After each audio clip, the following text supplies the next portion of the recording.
The Earth is in a solar system that is part of the Milky Way galaxy. That is only one galaxy in a universe of at least 200 billion galaxies. As we put this into perspective, we see infinity and eternity in the here and the now. Welcome to the Universe According to Nowman.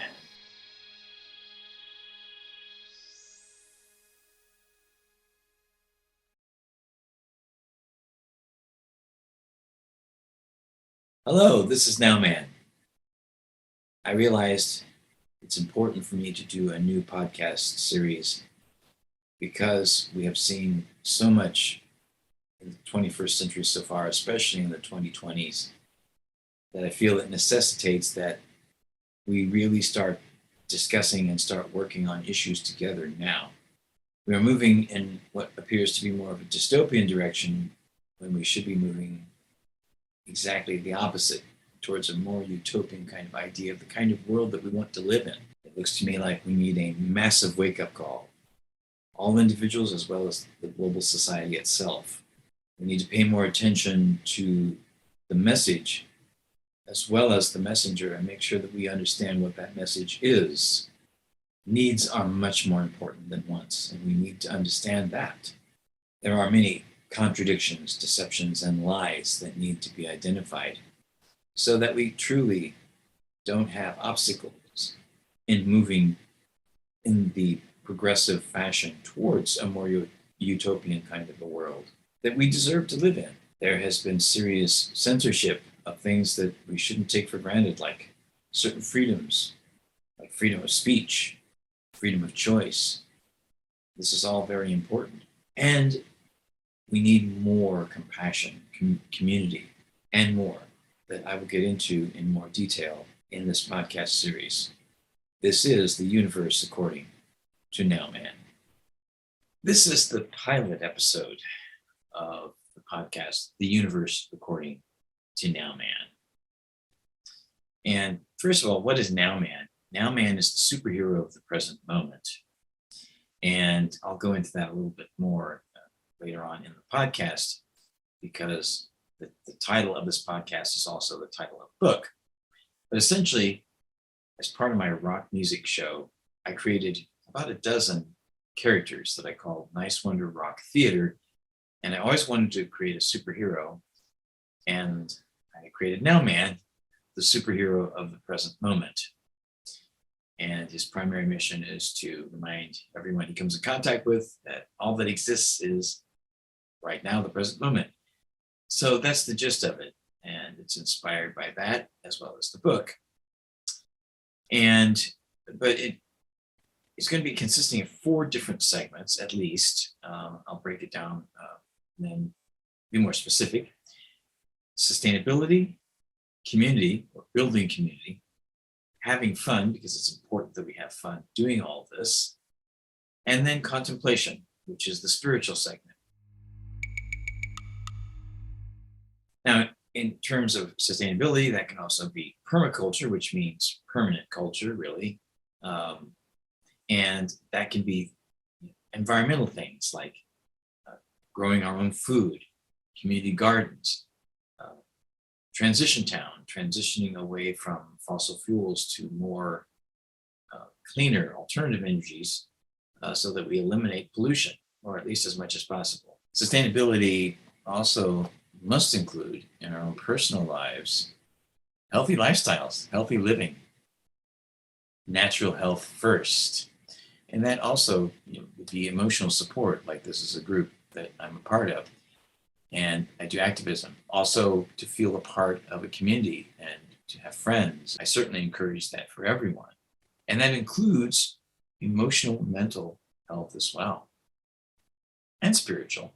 The community aspects, like community gardens, as I mentioned, land trusts, intentional communities, but there's also mutual aid and bartering, freedom cells, the economic aspect, worker-owned cooperatives, or creating our own currencies, time banks. And these are just some of the topics that we can get into. As far as having fun, well, that speaks for itself. Being a musician and entertainment, even education can be fun. And contemplation is the way I look at spirituality. And I'll get into that more later on in the podcast. Now, here's a segment from The Nowman Show. It actually aired in the first season in 2015, the first episode.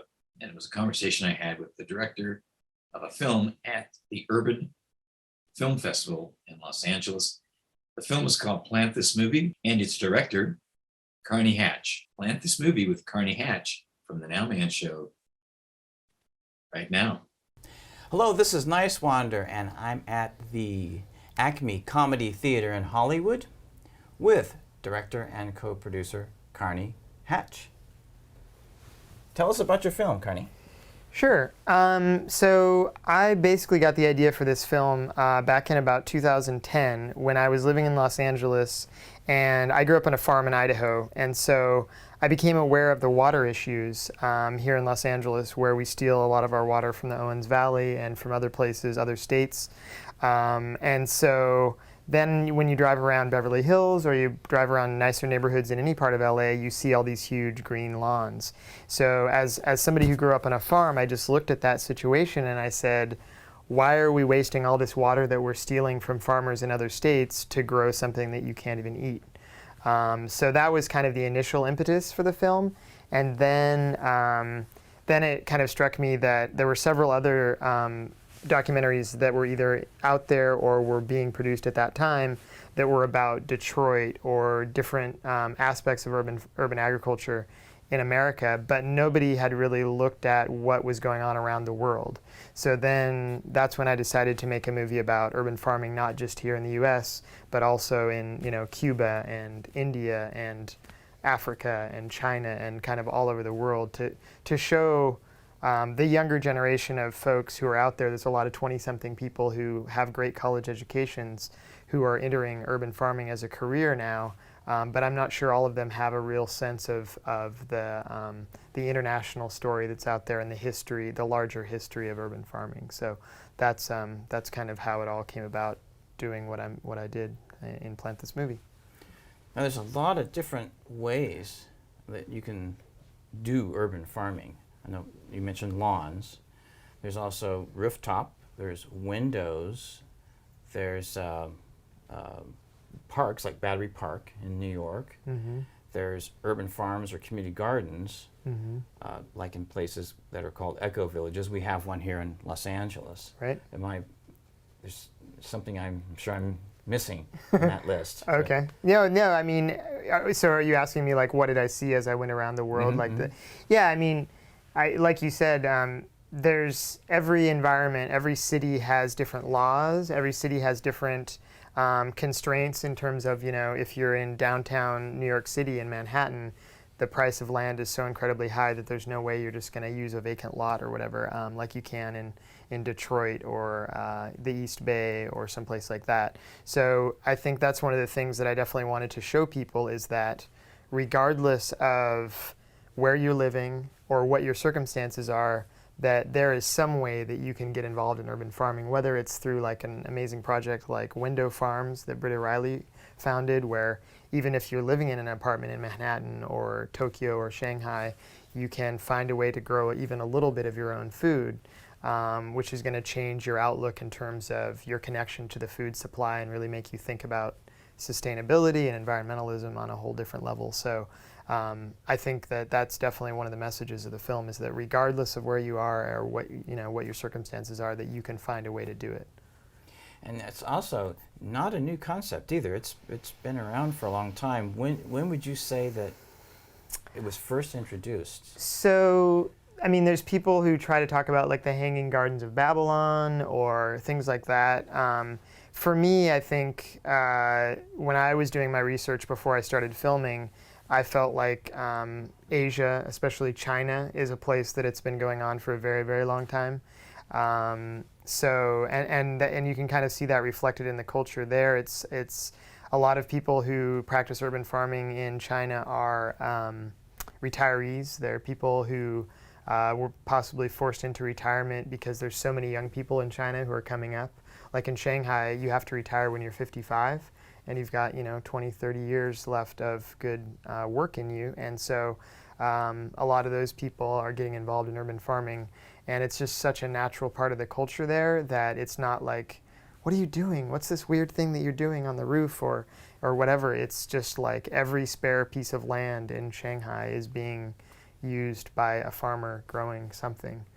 So it's just a completely natural part of life there, which is, ideally where we'd like to get it here too, that it's just a completely normal part of life that, retired people and young people and everybody is involved on some level, whether they're buying produce from a local urban farmer or whether their kids are involved in it or when they retire they do that or whatever. We need to get more and more people involved in it so that it's just a regular part of our culture too. And like you had mentioned earlier, I have family members that were farmers, even in Switzerland, and friends of the family. So I grew up in more rural areas, so we saw obviously the farm process and what happens there. A lot of these kids growing up in the cities, they have no idea when they go into the grocery store, where this stuff comes from and how it's done. So urban farming is another way to educate a new generation of people on something that really was missed, after World War II. And it's really great that you showcase that in the film. Yeah. No, I mean, kids today, Daryl Hannah, who ended up narrating the film, she mentioned this concept of a nature deficit disorder, where kids today who are growing up, they have hardly any contact with living plants or the wilderness or anything like that. And so urban farming is a way, and all the different projects that I visited that involved young people, it was just always so inspiring to see how little kids' faces would light up when they were working with vegetables and eating some of the things that they had grown. It's just, I think it's really, really important that we do that because we are, people in urban areas in the U.S. and around the world today are just so separate from the wilderness or plants or anything like that, that it's really important that we try to meet that goal. And yeah, like you mentioned, 40 or 50 years ago during World War II, it was, and especially before that, that was really kind of a dividing line, like the 1950s, when food completely changed and the grocery stores on every corner started to appear and everything. So yeah, it's really time that we start out a new generation of people who have that knowledge again and have that contact again, so that we don't, completely lose it. Do you have any final thoughts that you would like to? I mean, I think one of the messages that I'm really trying to get out with this film is that there's a couple different models of how you can pursue urban farming. And one that we've been doing a lot in the last 15 or 20 years here in the U.S. is the nonprofit model, which is community gardening and school gardens and things like that, where you get a grant and you start a project. Maybe the grant runs out or the founder of the project moves on and then the project kind of fades away. But there's another model that's used a lot more in the rest of the world, especially in the developing world, but in England and other places as well, which is the model of for-profit projects. So I'm really trying to get people to think about the fact that if we can get people making a living from urban farming, which there's lots of people who actually do that, make a good living from it, that way it's not going to just die out. And Christensen in the film talks about this too, which is just that, movements die out, but if you make something a business that's part of, the economic system of a society, then it's not just going to die out and disappear when it kind of becomes less of a fad or whatever. If all these 20-something guys and gals who are doing this now, if their kids grow up and like, oh wow, my mom and dad make a living from being urban farmers and helping their community, and they have such an awesome community, like maybe I'll do that too. That's what we need is people making a living from it, so that it's really part of our society. And getting the message out. And when you're in a place like LA, it seems like a very high mountain to climb. But if you're in a place like Detroit or New Orleans or Portland, where there's actually a lot of urban farming going on, you can actually kind of see down the tunnel a little bit. You can see the tipping point. barely starting to happen. And so that's really the goal for a lot of folks that are involved in this movement, like I am, which is to get to that tipping point where it's just like, oh, you know what? Like, more people are actually shopping at their local farm than are shopping at Walmart or whatever. There's some people who've done some really interesting research that shows that tipping point is actually a lot lower than you might expect, because within the capitalist system, if you can start to undermine their profit motive a little bit, they kind of collapse away, and then the new stuff grows up underneath. And so that's another message, is that the tipping point is not as far away as you might think. Well, thank you very much, Karney. Yeah, Karney thanks for having me. Hatch. Thanks for having me. You're welcome.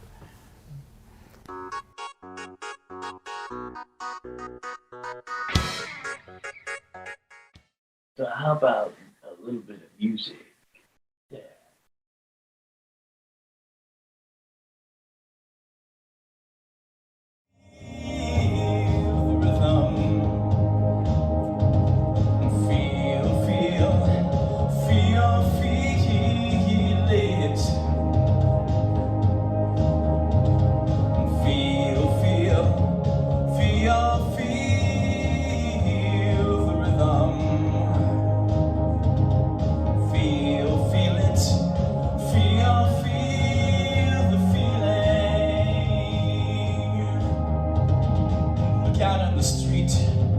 Everyone have enough to eat?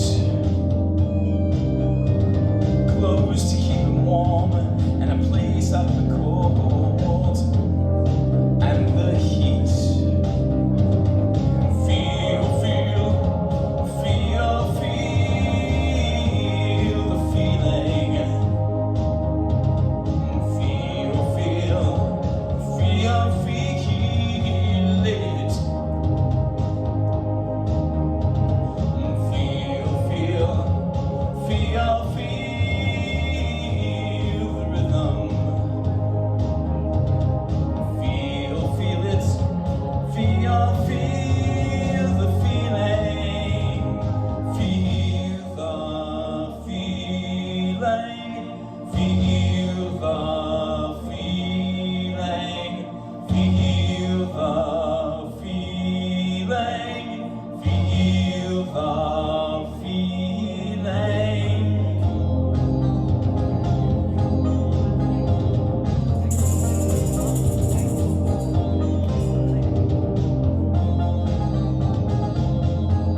Feel the feeling.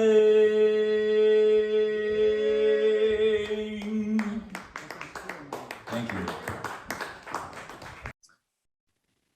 This next segment is contemplation. It ties in with what I would call spirituality. It's like the Northern Lights here. I've never seen them face to face, but I have been in the desert at night where there's no city lights around, and I've seen probably billions of stars in the sky. Truly left me in awe.